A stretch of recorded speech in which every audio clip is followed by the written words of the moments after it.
What's up guys, in this video we'll explore real-time virtual production inside of Unreal Engine 5. And we'll also see how to use new AI techniques to speed up the workflow.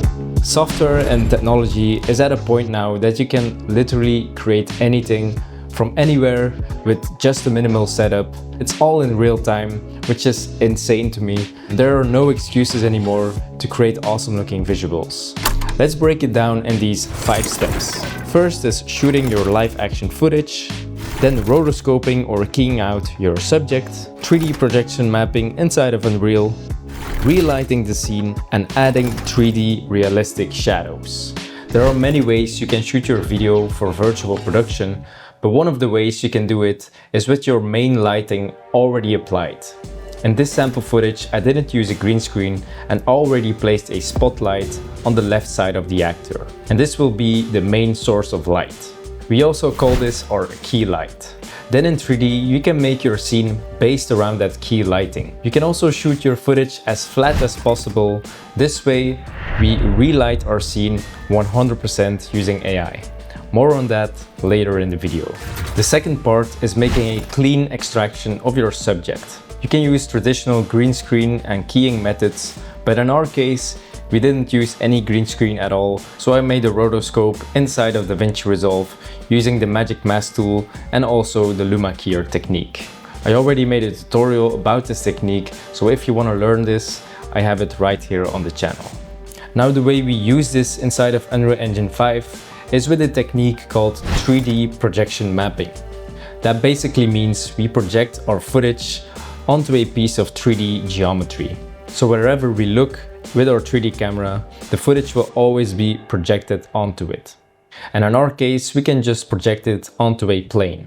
In Unreal Engine 5, we can do this using Composure. This lets you compose different elements within the engine. You can even animate the plane and the projection, so we can move it in 3D space. Now the fun part is that you can create a new camera, place it wherever you want in 3D space, within reason of course, because it's a 2D plane in a 3D environment.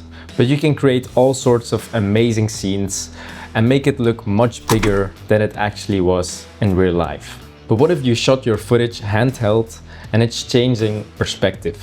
It's essentially the same workflow. The only extra step we need to do is 3D tracking our footage.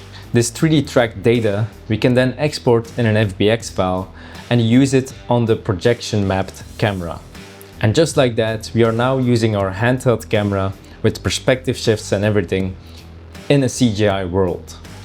If you want to learn this full workflow with step-by-step lessons, all of it is available in my school community. We already have about 160 members within the community, and it's just so awesome to have everything in one place with all these talented artists, all learning everything you need to know about editing, 3D and visual effects.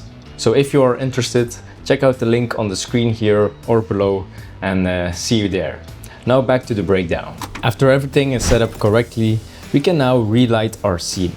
And this is something we can also do within Composure itself. We can apply a lit material onto our footage, so when we place lights into the scene, the plate will actually be affected by the lighting, which is absolutely amazing.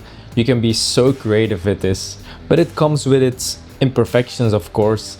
It's not going to be the same as a real light source, just like we have in real life. And this is where AI is very helpful to relight our footage. The idea for this type of workflow is that you make your lights as flat as possible so we can relight it afterwards. And Switchlight from Beeble is an amazing tool for this type of work. For example, here is some footage with flat lighting, and I simply upload this footage into Video to VFX in Switchlight. This will then automatically rotoscope me out of the frame and generate different lighting passes like a normal map, roughness map, just like real texturing like we have in 3D programs. This can then be used to relight our scene entirely from scratch. Now when you push it too far, you can still see some imperfections inside of the normal map here, but still we can create some amazing stuff with this. There's also a new way in virtual productions I want to talk about, and it's using 100% AI generated images to replace the background. This new tool from Beeple called SwitchX lets you upload a still frame as reference for the relighting and changing the environment. You can use something like Weavy to generate the AI images. That's what I used for this project. Back in SwitchX, we can rotoscope our image entirely with AI by using the auto mask or using the selection tools to create a clean mask of that subject. And I have to say, I'm pretty impressed by these results. The only thing that can make this a bit better is having a cleaner AI image, and also the tracking can be a bit better. But when your footage has more information, more tracking points, then it will be cleaner, of course. Now let's take it back to Unreal. Notice that we don't have any shadows casting on the floor now. And for the final step, we need to recreate an accurate looking shadow in 3D. The best way I found to do this is to create an accurate 3D model of yourself with motion capture data to cast shadows onto the floor. And we have a lot of free tools now to get that motion capture data solely based on a video. I just imported my keyed out footage and downloaded the motion capture data in an FBX file. I imported it into the engine and then changed the position roughly where the actor is, lining up the feet as good as possible. Then with the hidden shadow option, we only have our shadow catcher on the floor. And there you go, now we have an interactive and accurate looking shadow in 3D. And the better the quality of your motion capture data and your 3D model, the better the quality is gonna be of your shadow. And you can even add volumetric fog into the scene and make your whole 3D world come to life.